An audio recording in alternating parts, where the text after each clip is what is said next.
اعوذ باللہ من الشیطان الرجیم بسم اللہ الرحمن الرحیم ذالک الکتاب لا ریب فیہ ھدی للمتقین۔ یہ وہ کتاب ہے جس میں کوئی شک نہیں، ہدایت ہے تقوی والوں کے لیے۔ سورۃ البقرہ کی دوسری آیت کریمہ اور اس کا ترجمہ آپ حضرات کی خدمت میں رکھا گیا ہے۔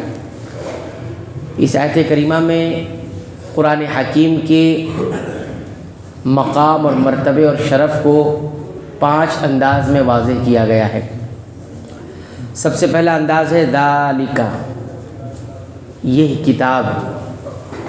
ذالک اصل میں عربی زبان میں جب کسی دور کی چیز کی طرف اشارہ کرنا ہوتا ہے تو ذالک استعمال کرتے ہیں۔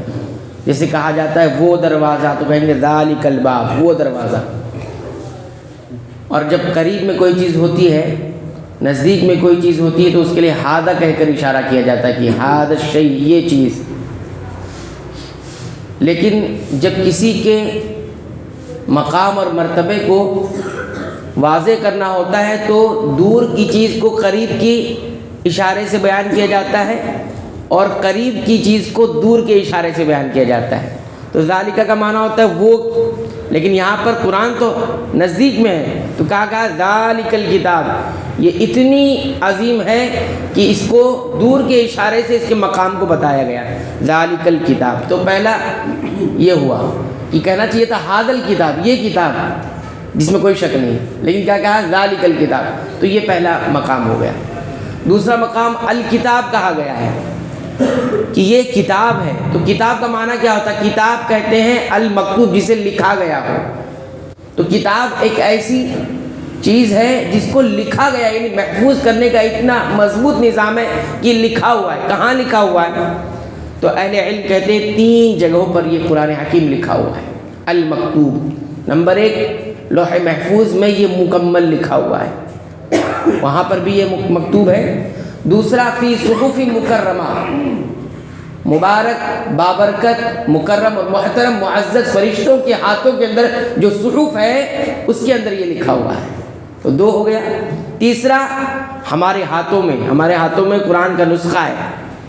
پچھلے دور میں مختلف دوسرے انداز سے دوسری صورتیں تھیں، آج کے دور میں ترقی یافتہ دور کے اندر مختلف قسم کے صحیفوں کے اندر یا نسخوں کے اندر موجود ہے، جیسا کہ ہم قرآن کے نسخے دیکھتے ہیں۔ ہمارے ہاتھوں میں یہ لکھا ہوا محفوظ ہے، ریٹن فارم میں موجود ہے۔ تو یہ دوسرا مقام ہوا ذالک الکتاب، یہ وہ ہے جو لکھے ہوئے اعتبار سے محفوظ ہے۔ تیسرا مقام کیا ہے؟ لا ریب فیہ، اس کے اندر کوئی شک نہیں ہے۔ لا، ہر قسم کے شک کو دور کرنے کے لیے، لا ریب فیہ، اس کے اندر کوئی شک نہیں ہے۔ اچھا، شک کے لیے عربی زبان میں ایک اور لفظ شک کا بھی استعمال ہوتا ہے۔ لا شک فیہ بھی بول سکتے ہیں کہ لا شک فیہ، اس کے اندر کوئی شک نہیں ہے۔ لیکن قرآن حکیم نے شک کا استعمال انتخاب نہ کر کے لا ریب کا استعمال۔ ریب کس شک کو کہتے ہیں؟ شک مطلق، عام شک، کوئی بھی شک ہو، کسی قسم کا بھی شک ہو، اس کو کہا جاتا ہے۔ لیکن ریب ایک خاص قسم کا شک ہے۔ کیا ہے وہ؟ ایک ایسا شک کہ جس کے ساتھ انسان کو بے چینی بھی ہو، کیونکہ شک کی حالت میں انسان مطمئن نہیں ہوتا، کبھی ادھر کبھی ادھر۔ تو یہ بے چینی جس میں آتی ہے اس شک کو ریب کہا جاتا ہے۔ لا ریب فیہ، ایسی کوئی بات اس کے اندر نہیں ہے، نہ چھوٹی نہ بڑی، نہ کم نہ زیادہ، کہ جس کے اندر انسان آ کے اپنے آپ کو بے چین کر لے۔ نہیں، سکون ملے گا، ایسی بات ہے اس کے اندر۔ بے چین نہیں ہو سکتا، بالکل برحق بات ہے اس کے اندر۔ اس کے احکامات، اس کے نواہی، اس کی خبریں سب کے سب ایسی ہیں کہ بے چین نہیں کر سکتی انسان۔ لا ریب فیہ، تو یہ تیسرا مقام ہوا۔ چوتھی چیز ھدن، یہ ہدایت ہے۔ کیا ہے؟ یہ گائیڈ ہے۔ اب ہدایت کی دونوں قسمیں اس میں آ گئی۔ ہدایت العلم، یعنی اس میں انسان صحیح چیز دیکھ سکتا ہے، اور ہدایت التوفیق، یعنی اور اسے اپنا بھی سکتا ہے۔ یہ چوتھا مقام ہو گیا۔ لیکن فرمایا للمتقین، 5ویں چیز کہ یہ ہدایت کن کے لیے ہے؟ متقین کے لیے۔ تقوی جن کے اندر ہوگا اس کے لیے یہ ہدایت التوفیق بھی ہوگی۔ ہدایت العلم تو سب کے لیے ہے، لیکن ہدایت التوفیق یعنی اس پر چلنے لگ جائے، وہ کس کے ساتھ ہے؟ متقیوں کے ساتھ ہے۔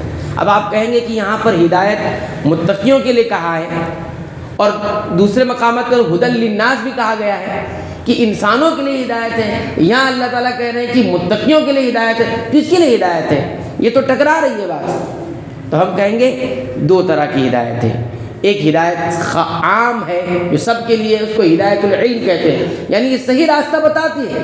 اب اختیار کرنے والے کون ہوتے ہیں؟ متقی. اور اختیار جو نہیں کرتا وہ للناس، عام انسانوں میں رہ جائے گا، وہ متقی نہیں ہو پائے گا. تو یہ قرآن دو طرح کی ہدایت دیتا ہے. ہدایت العلم صحیح راہ بتا دیتا ہے، تو جو اپنا لیتا ہے وہ متقی ہوگا، یعنی اس پر چلنے لگ جائے. اور جو نہیں اپناتا ہے تو للناس میں ہی ہے، عام انسانوں میں رہ جاتا ہے، متقی نہیں ہے. تو اپنانے کے لیے تقوی آنا گی. تو قرآن اتنی عظیم کتاب ہے کہ اس کو اپنانے کے لیے، اس پہ چلنے کے لیے تقوی جیسی صفت پیدا کرنی کی. تو یہ 5 اعتبار سے اللہ تعالیٰ نے قرآن حکیم کے مقام اور شرف کو واضح کیا ہے. نمبر 1 ذالکہ کہہ کر کہ یہ وہ عظیم کتاب ہے، الکتاب لکھی ہوئی ہے، اور کیا بتایا؟ لا ریب فیہ، اس کے اندر کوئی شک نہیں ہے. اور چوتھی چیز ہدایت ہے. 5ویں چیز تقوی والوں کے لیے، یعنی اس کو اپنانے کے لیے. تقوی کس کو کہا جاتا ہے؟ اللہ کے عذاب سے بچاؤ کے لیے جو راہ اختیار کی جائے اس کو تقوی کہا جاتا ہے. اللہ کے عذاب سے بچنے کے لیے جو چیز اپنائی جائے اس کو تقوی کہا جاتا ہے، یعنی اللہ کے حکم کو مانا جائے اور اللہ کے منع کردہ چیزوں سے رکا جائے. اللہ تعالیٰ سے دعا ہے کہ رب العالمین تو ہمیں قرآن حکیم کی پابندی سے تلاوت کی توفیق عنایت فرما، اس کے مطابق عمل کی توفیق عنایت فرما، اس کے معانی پر غور و فکر کرنے کی توفیق عنایت فرما. آمین. وآخر دعوانا الحمدللہ رب العالمین.